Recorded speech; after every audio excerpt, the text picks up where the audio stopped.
নমস্কার, আমি রাহুল দাস। বহু পরিচিত সমাজের কাছে অপরিচিত বা স্বল্প পরিচিত হিসেবেই সাধারণত আমার এই নাম। যাই হোক, আমার প্রথম একটা গল্প মাহেশ্বরী প্রোডাকশন হাউসের হাত ধরে প্রকাশ পেতে বা অডিও স্টোরি রূপে প্রকাশ পেতে চলেছে। গল্পটার নাম বিষের বাসি। আমার এই একটা আশা রয়েছে যে আপনারা গল্পটাকে ভালোবাসবেন এবং কালকে অবশ্যই শুনবেন গল্পটা মূলত আমি গ্রিক মাইথোলজির এক বিশেষ চরিত্র সাইরেন, সেই সাইরেনকে বঙ্গীয় পটভূমিতে প্রকাশ করার চেষ্টা করেছি গল্পতে। আপনারা অবশ্যই জানাবেন যে গল্পটা আপনাদের কেমন লাগলো। গল্পটা এবারের রংমশাল 2020 সংখ্যায় প্রকাশ পেয়েছিল। এছাড়াও গল্পটার মধ্যে আরো অনেক মায়াবী জিনিস লুকিয়ে রয়েছে। গ্রিক মাইথোলজির এই সাইরেন যে চরিত্রটা, সেটা সাধারণত এক মায়াবী সুর সৃষ্টি করে মানুষকে আকৃষ্ট করে তোলে এবং মোহাবিষ্ট করে নিয়ে যায় এক অন্য জগতে। সেই অন্য জগতেরই সন্ধান পেতে অবশ্যই শুনতে হবে আপনাদের এই সাইরেন নিয়ে যে লেখা গল্প বিষের বাসি। এছাড়াও মাহেশ্বরী প্রোডাকশনস নিয়ে কিছু কথা অবশ্যই বলতে হয়। মাহেশ্বরী প্রোডাকশনস এর কর্ণধার বা তার উচ্চ পদে যিনি রয়েছেন সেই অনির্বাণ আচার্য মহাশয়, তার সাথে আমার প্রায় মাসখানেক আগে ফেসবুকে কথা হয়, পরিচয় হয়, আলাপ হয়। আমি মাহেশ্বরী প্রোডাকশনস এর অনেক অডিও স্টোরি শুনেছি, সেগুলো যথেষ্ট ভালো লেগেছে। বিশেষ করে অভিক সরকারের লেখা যে গল্পগুলো বা মনীষ মুখোপাধ্যায়ের লেখা যে গল্পগুলো, এছাড়াও ক্লাসিক্স নিয়ে যে মাহেশ্বরী প্রোডাকশনস কাজ করেছে সেইগুলো বিশেষভাবে খুবই ভালো লেগেছে। এই মাহেশ্বরী প্রোডাকশনস এর সাথে যুক্ত হতে পেরে আমি খুবই আমার ভালো লাগছে এবং ধন্যবোধ করছি অনেকটাই। যাই হোক, আপনারা গল্পটা শুনুন এবং মাহেশ্বরী প্রোডাকশনস যে নতুন চমকগুলো নিয়ে আসতে চলেছে আগামী বছরের জন্য, সেগুলোর জন্য অপেক্ষা করে থাকুন। আমিও অপেক্ষা করব, আপনারা অপেক্ষা করবেন। এই বলে আমি আমার বক্তব্য শেষ করছি। ধন্যবাদ।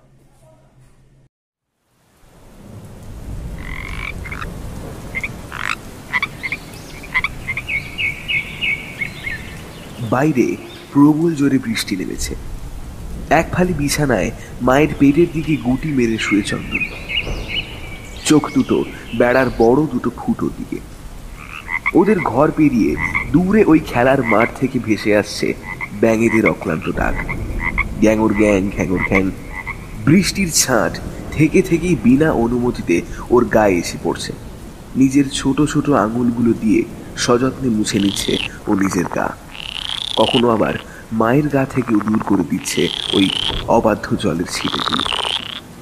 বাইরে হঠাৎ কিছু ছেলে ছোকরার আওয়াজ বাঁ দিক থেকে ডান দিক ঘেঁষে চলে গেল। নান্টু দাদাদের দল বৃষ্টির মধ্যে মাছ ধরতে বেরিয়েছে। চন্দনের চোখে মুখে একটা আনন্দের হাসি খেলে গেল। কি আশ্চর্যই মজা নান্টু দাদাদের। বাড়ির বড়দের বকা খাওয়া নেই, ঝড় ঝঞ্ঝা কোনো কিছুই মানার বালাই নেই। শুধু যখন ইচ্ছে তখন মনের আনন্দে বেরিয়ে যাওয়া। সঙ্গে সঙ্গে নিজের কথা ভেবে কেমন চুপসে গেল চন্দন। মায়ের কাছে কত আবদারি নাও করেছে নান্টু দাদাদের দলে ভেড়বার জন্য, কিন্তু না, মা কিছুতেই রাজি হয়নি। উল্টে বকুনি দিয়েছে। বকুনি দেবে নাই বা কেন? ছোট্ট চন্দন ছাড়া এই বিশাল পৃথিবীতে কে আছে তার?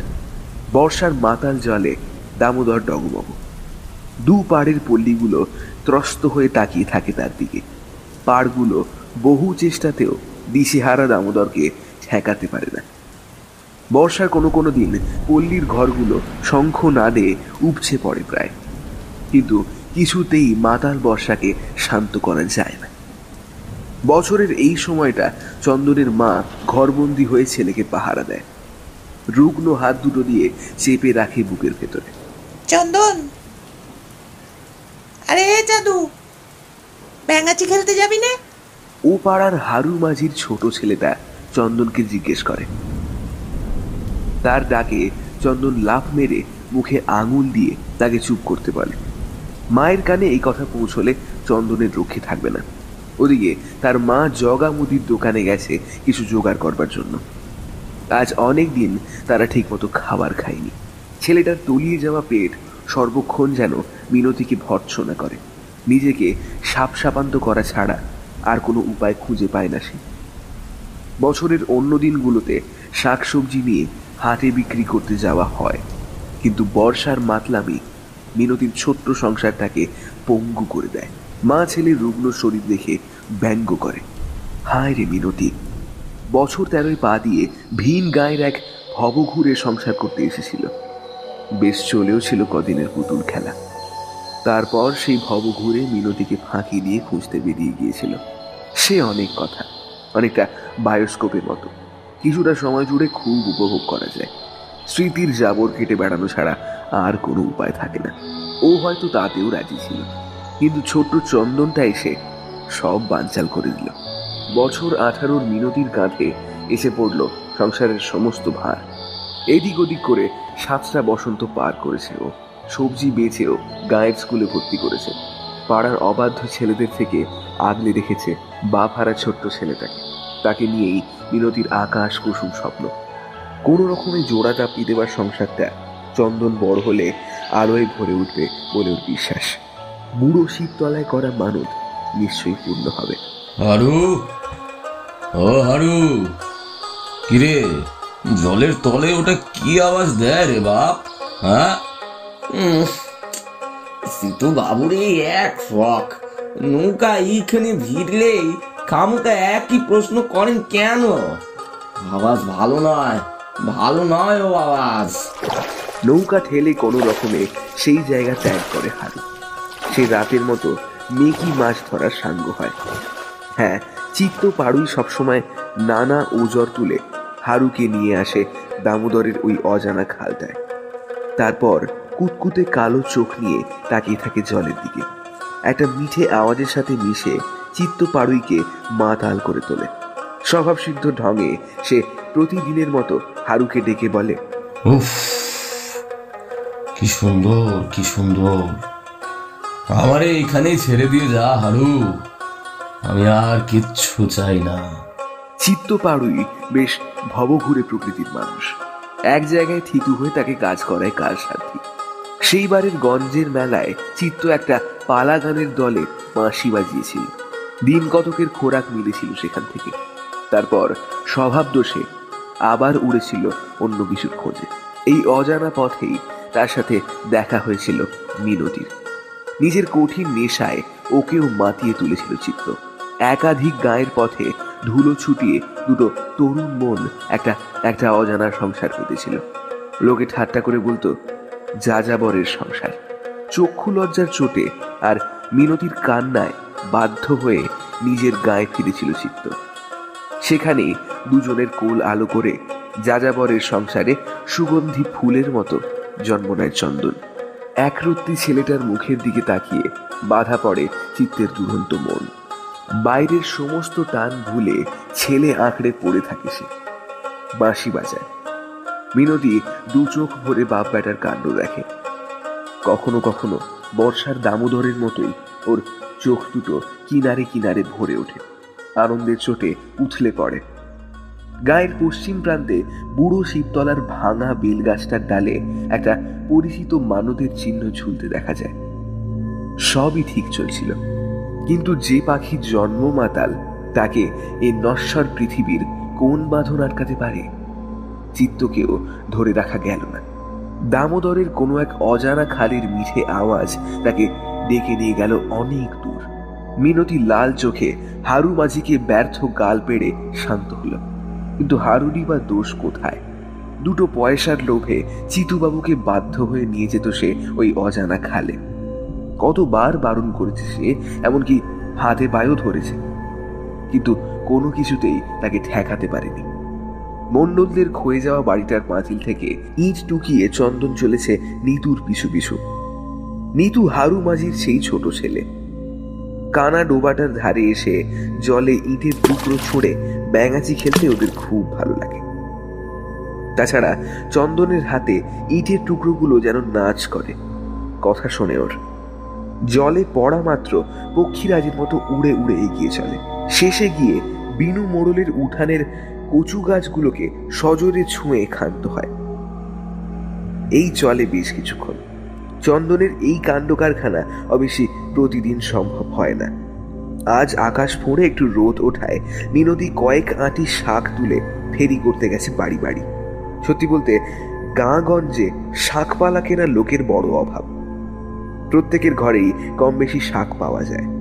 তবে এর মাঝেও এমন কিছু বাবু লোকের দেখা মেলে যারা যে কোনো জিনিস ত্যাগ খসিয়ে খেতে ভালোবাসে। ঠুনকো বনেদিয়ানা বজায় রাখার মিথ্যে চেষ্টা আর কি। মিনতি সেই সব বাবু বাড়ির খোঁজ করে চলে। মায়ের ফেরার সময় ঘনিয়ে এলো দেখে চন্দন ছুট দেয়। ভাঙা ঘরটার কাছে এসে হাত পা ধুয়ে দূরের দামোদরের দিকে চেয়ে থাকে। নান্টু দাদাদের দলকে গত রাত্রের মতো হইচই আওয়াজ তুলে আবারও যেতে দেখা যায়। এবারও ওর খুব লোভ হয়, কিন্তু মায়ের কথা ভেবে প্রতিবারের মতো লোভ ছেড়ে ফেলেও। একটা অদ্ভুত ব্যাপার চন্দন খেয়াল করেছে। ব্যাপারটা আর কিছুই নয়, একটা আওয়াজ। যখনই দামোদরে যেতে ওর মন চায়, মাছ ধরার স্বাদ জাগে, তখনই একটা মিঠে আওয়াজ ওকে ডাকে। দূরত্বের অবিরাম স্রোত ঠেলে ওই আওয়াজ কেঁপে কেঁপে ভেসে আসে। বছর 2 আগের কথা। চন্দন তখন বেশ ছোট। নিতুর সাথে দামোদরের ধারে বুড়ো শিবতলায় মেলা ঘুরতে গিয়েছিল। সবাই যখন মেলা দেখতে জিনিস কিনতে ব্যস্ত, তখন ও ফেরিঘাটের কাছে একটা ছোট্ট পাথরে বসে জলের খেলা দেখায় মত্ত ছিল। কেমন হালকা ঢেউ দুলতে দুলতে এসে দামোদরের পাড়ে লাগছে। একটা ডুবুট শব্দ তুলে আবার ফিরে যাচ্ছে। এরই মধ্যে ওর মনে হলো জলের শব্দের পিছনে লুকিয়ে থাকা একটা মিঠে আওয়াজ যেন ওকে ডাকছে, বলছে,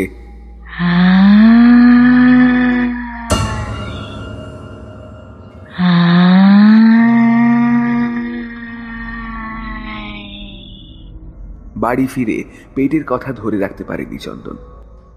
মায়ের কাছে বলেছিল সব। মিনতি বিস্ফারিত চোখে ছেলেকে বুকে আগলে ধরে কেঁদেছিল বিস্তর। দিব্যি দিয়ে বলেছিল, দামোদরের জলে যাস নে বাপ, কখনো যাস নে। দিন কত পরের কথা। বৃষ্টির পর কড়া রোদ গায়ের ভিজে শরীরে আছড়ে পড়েছে। যে যার মতো নিজের অসমাপ্ত কাজ গুছিয়ে নিতে ব্যস্ত। মিনতি সকাল সকাল নাওয়া খাওয়ার পাট চুকিয়ে চুপড়ি হাতে বেরিয়েছে নলপুরের বড় হাটের উদ্দেশ্যে। চন্দনকে বলে গেছে সাবধানে থাকতে, আর ঘরের ভাঙা বেড়াটা কিছুটা হলেও সরিয়ে রাখতে। কিন্তু চন্দনের মন বড় উড়ো উড়ো। হাত পা খোলার সুযোগ পেয়ে সে কি করবে আর কি করবে না তা ভেবেই অস্থির। এই হাজার অস্থিরতার মধ্যেও সে নিজের সব থেকে বড় ইচ্ছাটাকে মুঠোয় ভরে এগিয়ে গেল নিতুর খোঁজে। নিতুকে বলে কয়ে হারু কাকার পুরনো নৌকাটার সঙ্গে করে দুজনে মিলে ঘুরতে বের হলো দামোদরের বিশাল বুকে। কখনো এ ঘাট তো কখনো সে ঘাট। দিনের আলো কখন যে হঠাৎ করে ডুবল তারা টেরও পেল না। অপটু নৌকা চালক নিতু অন্ধকারে পথ হারালো।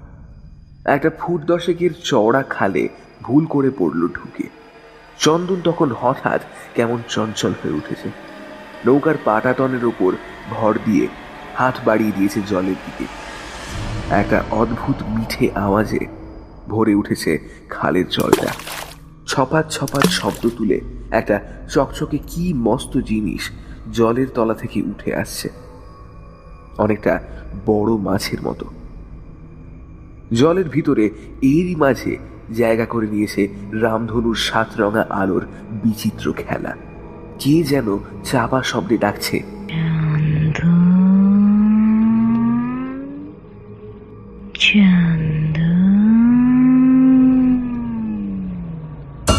অন্যদিকে এইসব দৃশ্য দেখে নিতু হতবাক। বন্ধুকে আটকাবার নিদেন পক্ষে ডাকবার শক্তিও তার শরীরে নেই। হাত দুটো চ্যাটচ্যাটে কিছুতে বাঁধা পড়েছে। সে দেখতে পাচ্ছে যে জলের তলা থেকে প্রকাণ্ড একটা উজ্জ্বল শরীর বেরিয়ে আসছে। শরীরটা ঠিক মানুষের নয়, চন্দনকে কাছে রাখছে, অনেকটা রূপকথার রাজ্যের জলদানবের ভয়ঙ্কর কাহিনীর মতো। চন্দন বাধ্য হয়ে বাচ্চা ছেলের মতো সেই অদ্ভুত জীবটার কোলে নিজেকে সঁপে দিল। তারপর আর কিছু নিতু লক্ষ্য করতে পারেনি। চেতনা হারিয়ে পাটাতনের নিচে তলিয়ে পড়েছিল। ঝাঁঝালো কণ্ঠে ডাক পারল চিত্ত পাড়ুই। হারান মাঝি ব্যস্ত সমস্ত হয়ে ঘরের দাওয়ায় এসে দাঁড়ালো। দেখল রাঙা চোখে মিনতির চুলের মুঠি ধরে দাঁড়িয়ে রয়েছে চিতুবাবু। অন্ধ রাগে ফুঁসছে তার দিকে তাকিয়ে। মিনতিকে ধাক্কা মেরে ফেলে দিয়ে বলল, আমি রেতে কই যাই সে কথা ওরে বলেছিস কেন তুই? আবার ধমকের সুরে জিজ্ঞেস করলো একই প্রশ্ন। দিক বিদিক জ্ঞান শূন্য হয়ে ঘুষি বাগিয়ে ছুটে গেল তার দিকে। চিতুবাবুর এই রূপ দেখে হারান মাঝি থ মেরে গিয়েছে।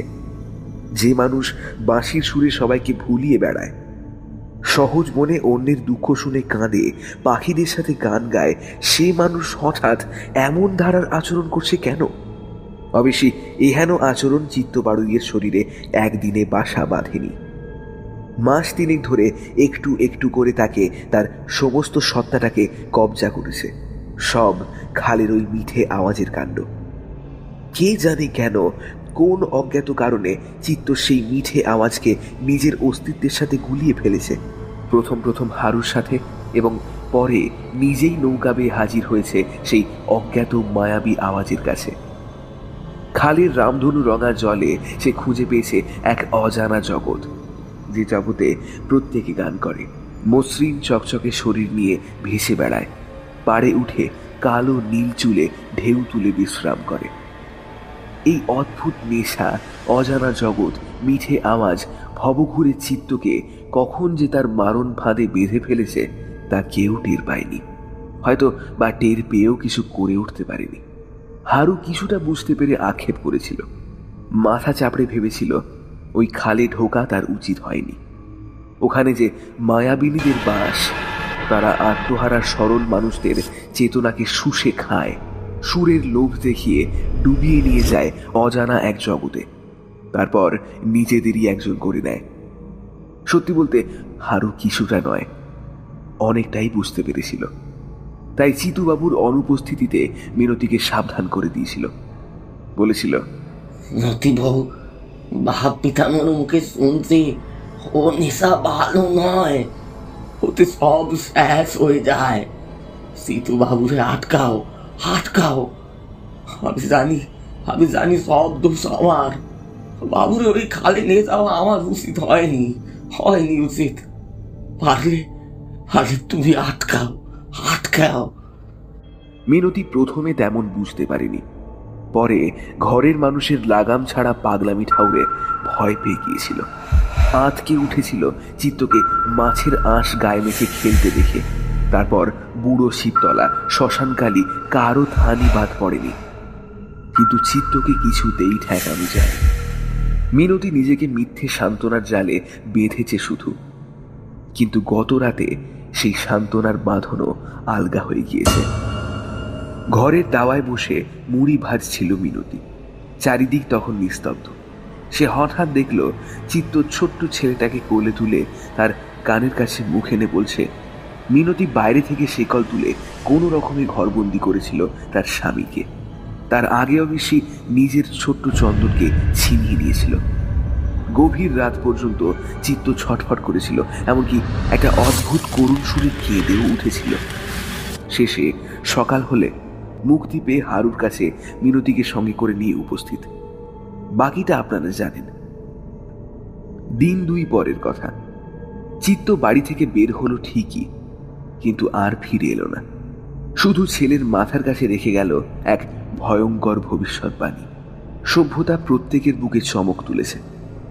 যৌবনের নেশায় সে আত্মহারা। দিন রাতের গণ্ডি পেরিয়ে সময় ছুটছে অনন্তের দিকে। দামোদরের মাতলামিকে এখন আর মানুষ সেভাবে ভয় করে না। দুই পাড়ের গাঁগুলোতে আজ সেইভাবে আর বাজে না শঙ্খ। মিনতি, হারান মাছিরা হারিয়ে গেছে বহুকাল। শুধু ওই খালের জলের লীলা আজও সাঙ্গ হয়নি। মিঠে আওয়াজের মাত্রা বেড়েছে আরও এক কাঠি। অন্ধকার জলে মাঝে মধ্যেই লক্ষ্য করা গেছে সাতরঙা আলোর বিচিত্র মায়াবী খেলা।